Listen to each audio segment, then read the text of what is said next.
What if you got a letter from an editor that went like this? We liked your story. Would you be willing to revise it with the following suggestions in mind? Or maybe you get a rejection letter. Yeah, I know everybody hates rejection letters. But this letter says, although we aren't able to buy your story as it is, these comments are what a couple of our editors had to say about it. With these suggestions in mind, and if you're willing to make these changes, we'd be happy to give your story a second look. If you ever get responses like this from a publisher, take them as a great big hint that we're interested in buying your work. It just isn't ready as it is. This week on Writers RX, I'm talking about the stories that editors want to buy if you're willing to make some changes. I'll show you an actual process, the back and forth correspondence similar to what I sent a writer, and how if they put in the work, they could turn a no thanks to a yes, you've done a great revision. We love this piece. We'll get a contract out to you shortly. Who doesn't want to receive a letter like that? I'm Susan McGregor, a professional editor and writer with over 30 years of experience. I've edited magazines, anthologies, and novels. Currently, I'm an editor with On Spec magazine, one of Canada's foremost magazines for fantasy and science fiction. As a writer, I've had my historical fantasy trilogy published, the first book of which goes by the same name, The Tattooed Witch. I've also written a non-fiction book called The ABCs of How Not to Write Speculative Fiction, which, like these videos on my Writers RX, are based on my 3 decades of editorial experience. If you're interested, all of my books are available on Amazon, and I'll include their links at the bottom below. But enough about me. Let's look at these requests editors might make for revision and how they can translate into a story sale for you.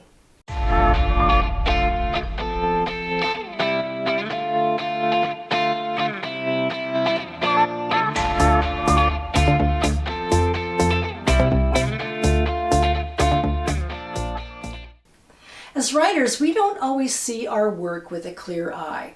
Sometimes we're blind to where the problems lie. So when an editor takes the time to suggest a revision, and I say suggest here rather than request, it usually means that if you make those changes, you will get a second look. You might even make a sale.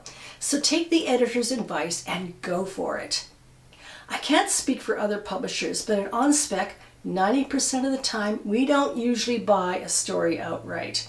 We almost always ask for a revision, whether it's a minor tweak here or there, like a copy edit, maybe something as small as omitting a dialogue tag, or in a larger section, if we like the story, but it had larger flaws, then maybe a developmental edit. In either case, we haven't promised to buy your story, even if you revise it, but we might say in the rejection letter that we'd be willing to look at the story again.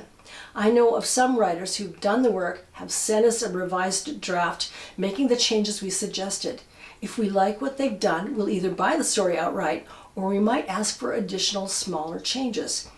It is the rare, perfect story that comes to us. If we've offered this kind of encouragement, a smart writer will take our advice, and depending on the results, they can earn themselves a sale. Usually the edits we ask for aren't too hard to handle. Certainly not if the writer is experienced. It's always up to the writer to decide whether or not they want to go with what we propose. In this case study, I'm about to show you the correspondence I sent to a writer. I've made a few changes to the story's details to ensure anonymity. Because of the changes the writer made and also the experience and overall quality of her work, we will be publishing her story in an upcoming edition. These are the comments I sent in my first round of suggested edits. They were forwarded to the writer by On Spec's managing editor, Diane Walton. At this point, I personally wasn't committed to buying the story, but I'm putting these comments out there so that some of you might recognize similar flaws in your own work. This is what I wrote. This was an interesting story, but I felt it needed some fleshing out. I'd like to understand a bit more about the underlying premises of a terraformed Mars, how the planet is visited, and how the AI affects the characters there and here on Earth. If the writer does this, I'll gain a better understanding regarding the connection between a terraformed Mars and an AI augmented Mars. We know they're connected, but there are flaws in each design. The writing doesn't explain this clearly enough. We're not sure how either affects those experiencing them. All of this should be clear to the reader on their first read. So the basic problem here was not enough description. The writer needs to focus on greater world building. She needs to flesh out the opposing settings, the premises, and their dynamics. Often I'll read a piece that feels as if the writer's holding the story too close to their chest. Writers need to err on the side of giving the reader more details about their world. That said, if it's a dry, technical detail, like how a ship functions, etc., don't go overboard, and please forgive the pun. As I said, I didn't expect to see a second draft of this story. When I did, I still had issues with the piece. So my second request for a revision really drilled down. It was much more specific. Here is what I wrote, nearly word for word, in the second request for edits. Again, I've changed some of the details to maintain writer anonymity.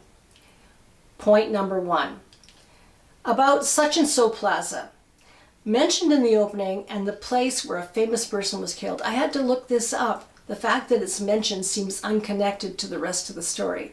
Trying to grasp what this story is about in the first few pages, such and so plaza only remains a question mark, with nothing to do with a terraformed or AI augmented Mars. It adds nothing to the story and will likely confuse readers. It shouldn't be mentioned at all. So the takeaway from this, get rid of any detail, character, narrator, or event that is extraneous to the story. Everything in a short story, and frankly for a novel as well, needs to be there for a good reason. Every word must count. Point number 2. The crumbling of terraformed Mars was mostly exposition. We're told it happened, but this is where the scene needs to be painted, as if the protagonist had actually been there. We should be able to visualize what happened. This is still too vague. This could be written as a flashback, which would make it much more effective. The takeaway on this one? Show, don't tell. We don't need paragraphs turning into info dumps. The writing needs to be a bit more sophisticated in this section. Placing the protagonist in a flashback would also make the plot more immediate, adding to the action. Point number 3. The relationship between the protagonist and his ex-girlfriend. In this case, we need to understand his feelings about her much more deeply. Give us more of what he's thinking and feeling, all those internal thoughts, feelings, and visceral stuff, particularly where they disagree and why.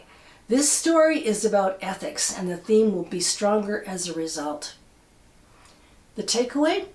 I've talked about this in other videos. Connecting emotions to the protagonist is what pulls readers into your story. If you've gone light on this aspect, go deeper.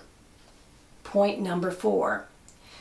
In this particular scene, I was confused by the logic. At first, I thought the protagonist was saying that the developers built terraformed Mars, and then I had to reread the scene to see that the protagonist did not mean this at all, but something quite different. He was talking about an AI-built Mars. The takeaway? The scene needs to be clear, more basic in parts with regard to the writer's world building. So in all, there are 4 edits to consider when revising this draft, and you could apply this perhaps to your own. Number 1, get rid of any detail that adds little to your actual story. Number 2, watch out for exposition. Exposition can creep in very subtle ways. Find different ways to show rather than tell. Number 3, give us more internal dialogue on the part of your protagonist. Number 4, with underlying premises, make sure you're being clear. Make sure those premises are also logical. A good writer will take an editor's suggestions and work with them. As it turned out, this writer from the case study is an experienced, thoughtful, and a sophisticated author. Not only did she run with the edits I suggested, but her final version of her story blew me away. I'm going to say it. I think her story is perfect, and I'm so pleased that we will be including it in a forthcoming edition. I hope you found these tips helpful. I'm Susan McGregor, and this is Writers RX, where I offer prescriptions for your fiction. If you like this video, please give it a thumbs up so I know that this case study has been worth your while. If it is, I may present similar case studies in the future. Also, if you haven't yet subscribed, please do so. Thanks again for watching.